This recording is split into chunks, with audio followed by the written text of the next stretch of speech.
اللي انت عايزه يا مغاوري. اني اني مش عايز قصدي اني ما كنتش ناوي اقول لك حاجه بس بس ايه؟ عايز اعتذر لك. تعتذر لي عن ايه؟ الكلام اللي انا قلته لك امبارح واحنا جايين في الطريق.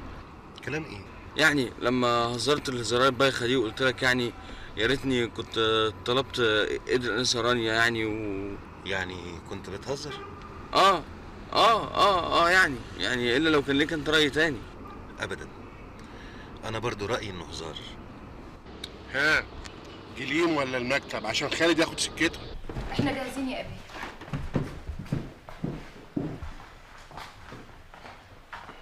متشكرين يا طنط رزق، وانت يا طنط عظيم، كتر خيركم.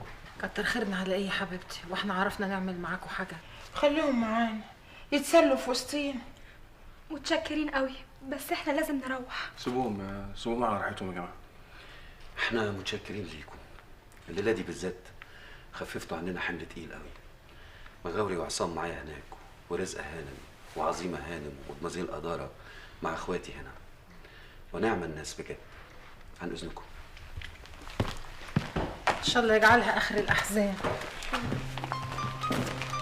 شغلتونا شويه الصغيرين دول. متشكرة يا مغاوري. العفو. نقول لك يا رانيا. نقول لك يا رانيا. امال عايز تقول لها ايه؟ اسمه الاميره ديانا. دمك مش خفيف. وانت حالتك تصعب على الكافر. هاني ليه بقى؟ انت مش شايف يا ابني الدهوله اللي انت فيها ولطشه الهوا اللي جايباك الارض؟ مش عيب؟ مش عيب واحده مزمزيل صغيره زيك تتكلم في الحاجات دي؟ لا بجد يا موخ، لما انت بتحبها قوي كده طب ما تروح تطلبها. طبعا مش دلوقتي، الظروف مش مناسبه، بس بعد ما تخلص حاله الحداد. تصدقني عملتها. نهار ازرق، عملت ايه؟ طلبتها من الاستاذ مختار واحنا رايحين في الطريق نشيع جنازه الاستاذ عبد الستار الله يرحمه. حد يعمل كده؟ ماني مش عارف بقى. انا لقيت الكلام كده بيجر بعضه ولقيت نفسي بنقولها. طب وهو قال لك ايه؟ ما قالش ولا كلمه، بس يا دوب النهارده الصبح كده وانا بنعتذر له عشان اللي حصل امبارح، قال لي لا مفيش مشكله ما حصلش حاجه وخدها بهزار. هزار؟ انتوا هتجننوني، هزار في ميتم. انت مش فاهمه حاجه، قلت لك مش فاهمه حاجه. الكلام خد بعضه. البت اختي فين؟ اختك مين؟ اختي مشيره، هي مش كلمتني من هنا امبارح؟ اختك مشيره. معلش اصلي مش واخده على كلمه اختك دي. هي مش باينه يعني. دي نزلت وفطرت مع الصاله الصبح، وبعدين خدها معاها على المول الجديد عشان يوريها المحل بتاعه. الصاله خدها على المول؟ خدها في وسط المولد والعمال ايه اتجنن في عقله ده ولا ايه؟ باين كده انه جات له لطشه زي اللي جات لك انت كمان، دهولته. عقبالي بقى يا رب، انا زهقت.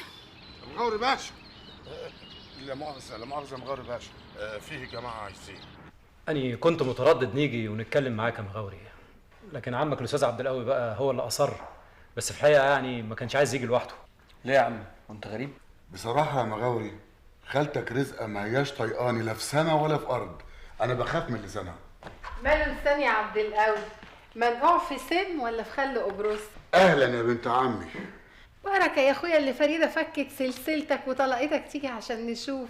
رزقه انت عارفاني كويس، انا مش من الرجاله اللي نسوانهم بتحكمهم. يا بابا الكلام ده هيدخلنا على النبش في اللي راح واللي فات، وأنا متفق مع حضرتك ما نفتحش في مواضيع الماضي دي ولا نقلب فيه. يا حماده ما هي رزقه هي اللي ناويه تفتح في مواضيع. اين بنفتح في مواضيع ولا بنتكلم ولا بننطق، وعلى كل حال انتوا ضيوفنا. اشربوا القهوه، اقعدوا. نفهم بقى، عايزين ناني حماده ولا نسيبكم بقى تتكلموا مع خالتي ونزوغ انا؟ الكلام معاك انت يا مغاوري. ليه؟ على فكره يعني انا مش ولي امرها، وبعدين خالتي عظيمه موجوده وخالتي رزقه هي قدامكم، والصلاه موجود برضو بس في الشغل. الظاهر إن إحنا مش فاهمين بعض كويس. الظاهر احنا بنتكلم في موضوع وهم في موضوع تاني خالص. ايه اللي تاني وتالت؟ ما تخليكم واضحين كده بالمعلن. احنا يا ابني في بينا وبينكم حاجه غير موضوعك انت والبت اداره؟ لا معلش بقى يا أبلة، أنا وإدارة متفقين إن إحنا ما نفتحش أي موضوع في أي كلام يخصنا إلا لو فتحته هي. أنا وبابا جايين النهارده عشان في مشروع كده عايزين نعرضه على مغاوري. مشروع ايه بقى؟ مشروع مدرسه خاصه على اعلى مستوى. أنا ما حبيتش نمشي قبل ما نسلم عليكي. ايه ده؟ انتوا ماشيين خلاص؟ لا لسه، عمك عبد القوي بيشرح مشروع المدرسة المغاوري وبالتفصيل، بس قال لي انتهزتها فرصة واستأذنت قبل رزقة وقلت نيجي نسلم عليك قبل ما نمشي. ومشروع المدرسة ده بقى فكرتك ولا فكرة باباك؟ لاني ماليش دعوه بالموضوع ده نهائي، وبعدين انا عرضته ومش موافق عليه. سوري، اتفضل اقعد. طيب انا ما فهمش ازاي الناس اللي يفكروا في انشاء مدرسه دول ما يكونش لهم اي صله بالتعليم، وان اللي خلاهم يفكروا هو العائد المادي اللي متوقعين يحققوه من ورا المشروع ده. التجاره بالتعليم يا اداره جريمه. وقلت الكلام ده المغاوري؟ هنقوله له بس بعد ما ابويا يخلص كلامه معاه. وانت؟ اني ايه مش فاهم. انت كمان يعني ما فكرتش في مشروع لنفسك؟ انت قصدك يعني نحضر انجر ناخد فيه نصيبي من الفته بتاعت مغاوري؟ لا يا اداره، اصل اني ما بنحبش الفته. يعني التكلفة الإجمالية للمشروع لغاية أول يوم افتتاح حوالي 14 مليون بس، ده غير تمن الأرض.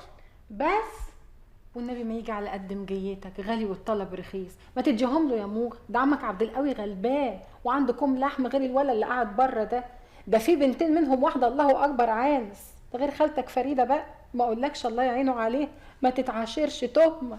الله يجازي شيطانك يا رزقه، طول عمرك دمك خفيف. ما تطلع يا موغ تديله ال 14 مليون. ها؟ حاضر يا ماما. لا مش لاقي. مد ايدك يا واد في جيبك التاني اديهم. لا مش لاقيهم برضه يا ماما. ايه ياما في ايه مالك؟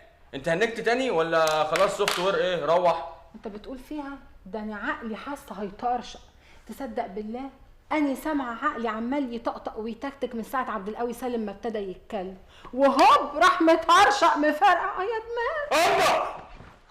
مالك ياما؟ الشياط مخي بيشيت يا ولا شامم.